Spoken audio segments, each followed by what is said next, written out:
Avatar Meher బాబాకి జై. ప్రీతమ అవతార్ మెహర్ బాబా ప్రథమాంధ్రదేశ పర్యటన విశేషాలు మనం తెలుసుకుందాం. అది 1953 జనవరి 16వ తేదీన బాబా మెడ్రాసు నుండి బయలుదేరి ఆంధ్రదేశ పర్యటనకు వచ్చారు.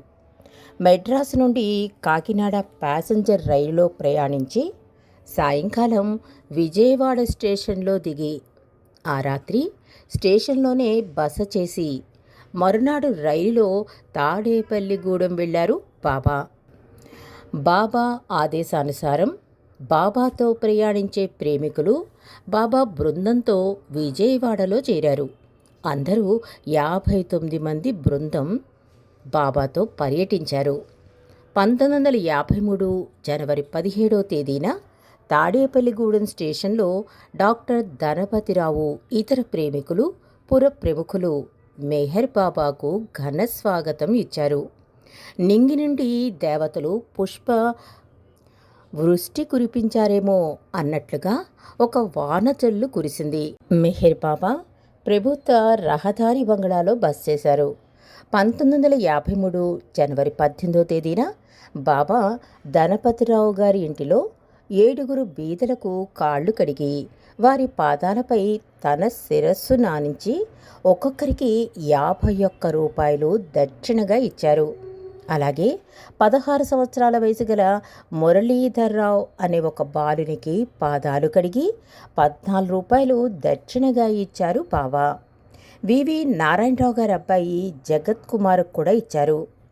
నమో మెహర్ బాబా అనే గీతాన్ని బాలగోపాల భాస్కర్ రాజు గారు బాబా ముందు గానం చేశారు. ఆయన అన్నగారైన రామభద్రరాజు గారు ఈ గీతాన్ని రాశారు. ఆ కీర్తన విని బాబా చాలా ఆనందించారు. ఆంధ్రాలో సర్వసాధారణంగా ఈ గీతంతో భజనలు ప్రారంభం చేయడం పరిపాటి అయ్యింది. బాబా ధనపతిరావు గారి ఇంటి నుండి 50 గజాల దూరం నడిచి ఒక ఎరుకల వారి ఇంటి ముందు 2 నిమిషాలు కూర్చున్నారు. 1953 జనవరి 19వ తేదీన ఉదయం డాక్టర్ ధనపతిరావు గారి ఇంటిలో విశ్రమించారు బాబా.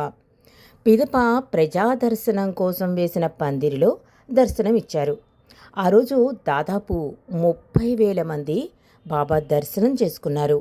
యోగి శుద్ధానంద భారతి మెడ్రాస్ నుండి వచ్చి బాబా దర్శనం చేసుకున్నారు. రాత్రి భజన గాత్ర కచేరీలు జరిగాయి. బాబా సప్తభూమికలు మొదలగు విషయాలపై ప్రవచనాలిచ్చారు. చిత్రలేఖనం, కవిత్వం, గానం ఇత్యాది కళలతో పాటు ఆధ్యాత్మిక చింతన కలిగి బాబా ప్రేమికుడైన బాలగోపాల భాస్కర్ రాజును బాబా అభినందించారు. 20వ తారీఖున బాబా ప్రేమికుల ఇళ్లకు వెళ్లారు. తాడేపల్లిగూడెంలో బస చేసిన ఆ రోజుల్లో ఒకరోజు ఉదయం 4 గంటలకు బాబా ఆకస్మికంగా ఇరిచిని పిలిచి స్నానానికి వేడి నీళ్లు కావాలి అని అడిగారు. ఆ సమయంలో బాబాకు వేడి నీళ్లు ఎలా ఏర్పాటు చెయ్యాలా అని ప్రయాసపడుతున్న ఎరిచికి గేటు ఎదుట ఎవరో వ్యక్తి కనబడ్డారు. వెళ్ళి విచారించగా అతడు బాపిరాజని తేలింది. ఎవరూ అడగకుండానే అతడు అంత ఉదయమే లేచి వేడినీళ్లు కాచి బిందెలో పోసుకుని తలపై పెట్టుకుని వచ్చాడు. ఎరిచ్చికి చాలా చిత్రంగా తోచింది. అయినా బాబా అనుమతి లేకుండా ఎవ్వరినీ రానివ్వకూడదు. కావున ఎరిచి వెళ్ళి బాబాకు విషయం తెలియజేశాడు. బాబా అనుమతినిచ్చారు. అతనిని లోపలికి తీసుకుని వెళ్ళి అతను తెచ్చిన వేడి నీళ్లతో బాబా స్నానానికి ఏర్పాటు చేశాడు ఎరిచి.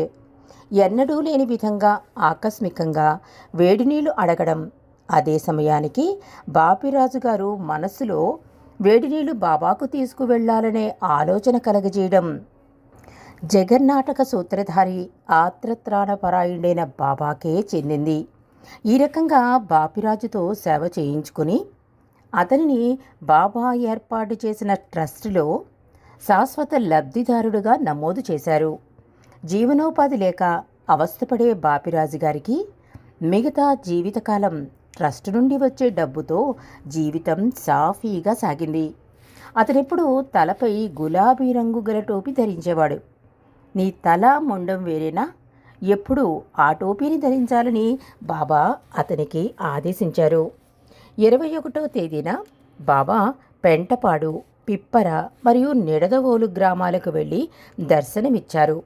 పిప్పరలో బాబా సందేశం ఇస్తూ, భగవంతుణ్ణి నిజాయితీతో ప్రేమిస్తే మన సందేహాలు, చింతలు అన్నీ అదృశ్యమైపోతాయి.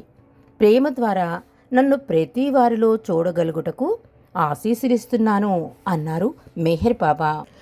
పెనుగొండలో శ్రీ కన్యకా పరమేశ్వరి ఆలయంలో ఇచ్చిన దర్శనంలో 800 మంది బాబాను దర్శనం చేసుకున్నారు. 1953 జనవరి 22వ తేదీన బాబా నిడదవోలు వెళ్ళారు. దారిలో కాపవరం వద్ద కారు ఆపి సుబ్బయ్య అనే సాధువు సమర్పించిన పళ్ళు స్వీకరించారు. నిడదవోలులో బోర్డు ఉన్నత పాఠశాల ఆవరణలో వేసిన పందిట్లో ప్రజాదర్శనం ఇచ్చారు. అనేక వేల మంది బాబా దర్శనం చేసుకున్నారు. బాబా వారికి ప్రసాదం పంచిపెట్టారు.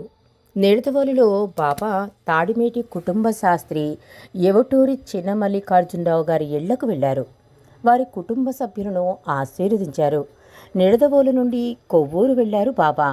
కొవ్వూరులో బాబా రామలింగేశ్వరరావు న్యాయవాది కుమార్తె వివాహానికి వెళ్ళి వధూవరులను ఆశీర్వదించారు. కోడూరి కృష్ణారావు గారి ఇంటికి వెళ్ళి వారి ఆతిథ్యం స్వీకరించారు. 22వ తేదీన సాయంత్రం కొవ్వూరులో ఉన్నత పాఠశాల ఆవరణలో వేసిన పందిట్లో అనేక వేల మందికి బాబా దర్శనమిచ్చారు. సాయంత్రం రాజమండ్రికి వెళ్ళి నవభారత గురుకులంలో కొత్తగా నిర్మించిన కార్యనిర్వాహక భవనాలకు ప్రారంభోత్సవం చేశారు బాబా. రాజమండ్రికి వెళ్లే దారిలో గోదావరి నది వద్ద కారు ఆపి గోదావరి జలాల్లో తన కాళ్ళు చేతులు ముంచి ఆ జలాలను పునీతం చేశారు బాబా. ఆ రాత్రి గురుకులంలో బస చేశారు. 23వ తేదీన గురుకులంలో దర్శనమిచ్చారు. 23వ తేదీన బాబా ప్రత్యేక రైలు పెట్టెలో మధ్యాహ్నం రాజమండ్రి నుండి ఏలూరుకు వెళ్లారు. అన్ని స్టేషన్లోనూ ప్రజలు తండోపతండాలుగా వచ్చి బాబా దర్శనం చేసుకున్నారు. ఏలూరు స్టేషను ఇసక వేస్తే రాలనంత జనంతో నిండిపోయింది. వైవి రంగారావు, ఆర్వి రామారావు గారు, పంగిడి గూడెం రాజుగారు ఎంతోమంది ప్రేమికులు బాబాకు స్టేషన్లో స్వాగతం పలికారు.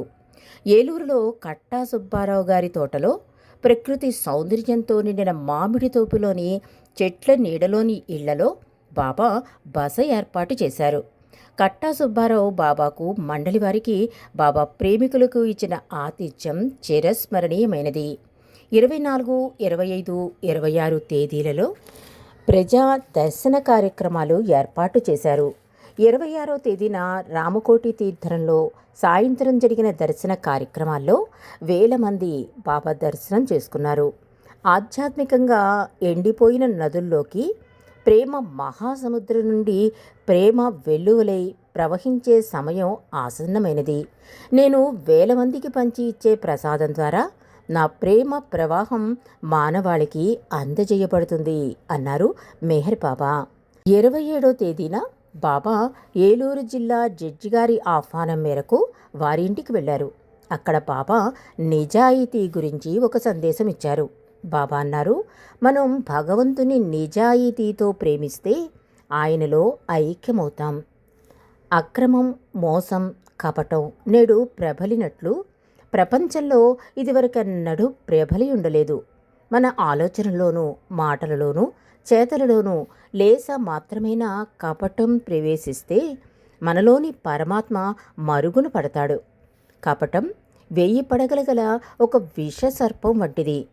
ఈ రోజున సాధువులని పిలువబడేవారు అనేకులు ప్రజలకు నిజాయితీగా ఉండమని చెప్తూనే వచ్చి పచ్చి మోసగాళ్లగా ప్రవర్తిస్తున్నారు. నా దివ్యాధికారంతో చెబుతున్నాను, నేను మీ అందరిలో ఉన్నాను. భగవంతుణ్ణి నిజాయితీగా ప్రేమిస్తే ఆయన అన్ని చోట్ల చూడగలరు.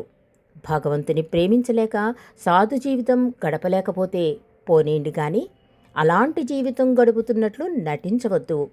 అలాంటి కపట సాధువుల కంటే నిజాయితీపరులైన నిర్వీశ్వరవాదులే మేలు అన్నారు బాబా. 27వ తేదీ రాత్రి సహచరులందరూ బాబా ఆజ్ఞ ప్రకారం జాగరణ చేశారు. 28వ తేదీ మండలి వారి నుండి ప్రేమికుల నుండి 56 మందిని ఎన్నుకుని 56 మంది జీవన్ముక్తులకు వారిని ప్రతినిధులుగా చేసి వారి పాదములంటి ప్రణమిల్లారు. బాబా ఇక్కడ ఒక సందేశాన్ని ఇచ్చారు. మనమందరం ఒక్కటే, మనమందరం సమానమే, హెచ్చు తగ్గులు లేవు. అనంతమైన ఆ ఏక పదార్థమే అందరిలోనూ అవిభాజ్యంగా ఉంది. అవికారము, అవినాశము, అనంతము, సత్యము అయిన ఆ ఏకైక పదార్థమునకు ప్రతినిధులుగా తలంచి మీకందరకు సామూహికంగానూ వ్యక్తిగతంగానూ ప్రణమిల్లుతున్నాను అన్నారు మెహర్ బాబా. తర్వాత పశ్చాత్తాప ప్రార్థన చేయించి బాబా అందరినీ ఆశీర్వదించారు. బాబా ధర్మాజీగూడెం, గుండు గొలుసు గ్రామాలకు దర్శించి బెజవాడకు వెళ్ళి అక్కడి నుండి 28వ తేదీన తిరుగు ప్రయాణమై వెళ్ళారు. ఏలూరులో కట్టా సుబ్బారావు గారి తోటలో వచ్చిన మొదటి రోజు ఒక చెట్టు కింద కొంతసేపు కూర్చున్నారు బాబా. ఆ స్థలంలోనే నేడు మెహర్ నిలయం అనే బాబా సెంటరు నిర్మించారు. బాబా బస్ చేసిన కుటీరం కూడా నేటికి అలాగే ఉంది. బాబా వాడిన వస్తువులను కూడా ఆ కుటీరంలో ప్రజల దర్శనార్థం భద్రపరిచి ఉంచారు. ఈ ఆలయ స్థలంలో కూర్చున్న సందర్భంగా మెహర్ బాబా ఆ స్థలాన్ని మక్కా ఆఫ్ ది ఈస్ట్ అనగా ప్రాగ్ దేశాలకు మక్కా వంటిదని సూచించారు. 25/12/1988 తేదీన క్రిస్మస్ రోజున ఈ ఆలయాన్ని ప్రారంభించారు. బాబా ఆంధ్రదేశ పర్యటనలో తనతో వచ్చిన ప్రేమికులను, కార్యకర్తలను ప్రత్యేకంగా సమావేశపరిచి ఆంధ్రాలో జరిగే కార్యక్రమాలపై వారి వారి అభిప్రాయాలను నిస్సందేహంగా వెళ్ళబుచ్చమని అందరినీ కోరారు. అందరూ ఇతరులతో కలిసి సమైక్యతాభావంతో పనిచేయడానికి కృషి చేయాలని సూచించారు. బాబా కార్యక్రమాలను రాబోయే ఆంధ్ర పర్యటనలో నిర్వహించడానికి KDRM గ్రూపును అనగా కుటుంబ శాస్త్రి ధనపతిరావు నాయుడు గారు, రంగారావు గారు, మల్లికార్జునరావు గారు అనబడే నలుగురిని నియమించారు బాబా. మెహర్ బాబా దర్శనంలో ఆయన కటాక్ష వీక్షణల నుండి వెలువడే కాంతి పుంజాలకు, ఆయన నుండి ప్రసరించే దివ్య ప్రేమ ప్రభావానికి ముగ్ధులై చలించి కన్నీటి ధారలతో ఆనందానుభూతిని పొంది తన్మయులైనారు అక్కడి వారంతా. అవతార్ మెహర్ బాబా కీ జై.